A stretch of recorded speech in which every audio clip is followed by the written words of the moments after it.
Welcome to the first edition of Storyville, where we give you the best of historical facts, culture, and tradition. On the first edition of the show, we'll be talking about Oyo and Ibadan, the historical facts behind the two places. These entities currently within Oyo State, southwestern Nigeria, Oyo and Ibadan, have between them a rich history of empire rise and fall, power and politics, war and conquest. The present Oyo was a resuscitation from the fallen old Oyo Empire, which controlled vast towns and territories that today constitute part of Yorubaland, Dahomey, and part of today's north-central Nigeria. Like other great empires in history, Oyo Empire fell. Its fall was due to several factors. Prominent was the Fulani invasion from the north. The fall of Oyo Empire begged the rise of Ibadan, a state entity populated by refugee warriors from the old Oyo Empire, willful, bold, and daring. The Oyo town we have today is Oyo Ile, a resuscitation by Alaafin of Ibadan. It is sometimes referred to as Oyo Atiba. This is why some historians conclude that Oyo Empire is buried in history, and what obtains today is Oyo Atiba. Is Oyo Empire truly buried in history? After the fall of Oyo Empire, Ibadan, Ijaye, and Oyo Ile rose to prominence. Ibadan was most powerful due to its composition and administration. Ibadan was administered by warriors such as Oluyole, Ogunmola, Ogedengbe, Balogun Ibukunle, Are Latosha. Ibadan was the defender of the sovereignty of what remained of the old Oyo Empire. It halted the Fulani invasion of Yorubaland at the Battle of Osogbo in 1840. It became the de facto protector of what is left of the Oyo Empire, having later crumbled Ijaye at the Battle of Ijaye between 1860 and 1862.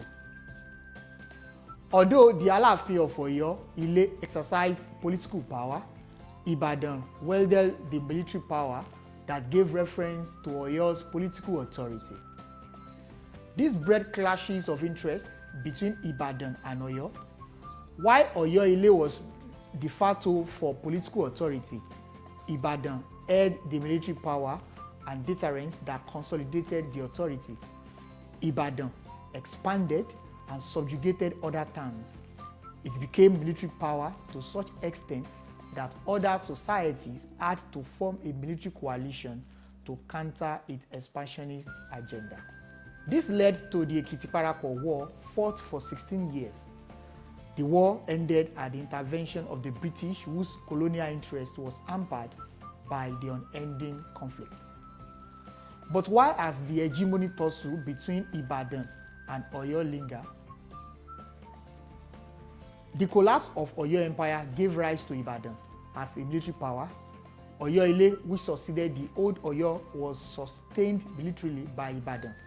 However, due to wars waged by Ibadan for conquest and power consolidation, it ran in conflict with British interests of trade and colonialism.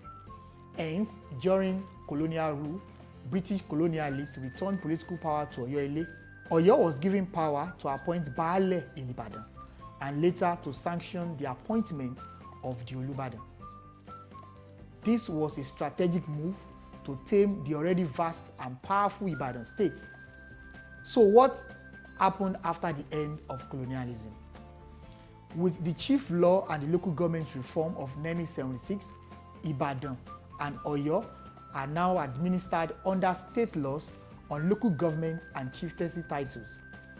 This has not, however, eroded the power and influence attributed to Oyo and Ibadan. Pro-Oyo historians continue to embellish the old Oyo Empire history and attach its legacy to Oyo Ile. Ibadan apologists resent this. They maintain that Oyo Ile's power do not go beyond its local government.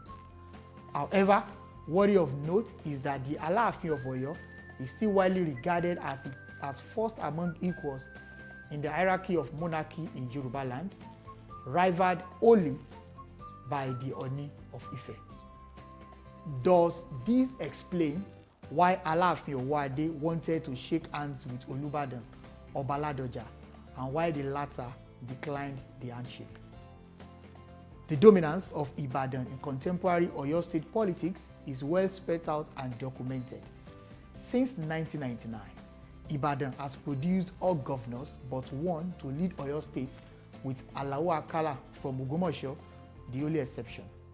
Lam Adesina, Rashid Ladoja, Abiola Ajimobi, and Seyi Makinde are all from Ibadan. That's the end of the first edition of Storyville. Please subscribe to this channel for further exclusives on history, politics, and current affairs. Until we meet next time, my name is Tobi Akintola.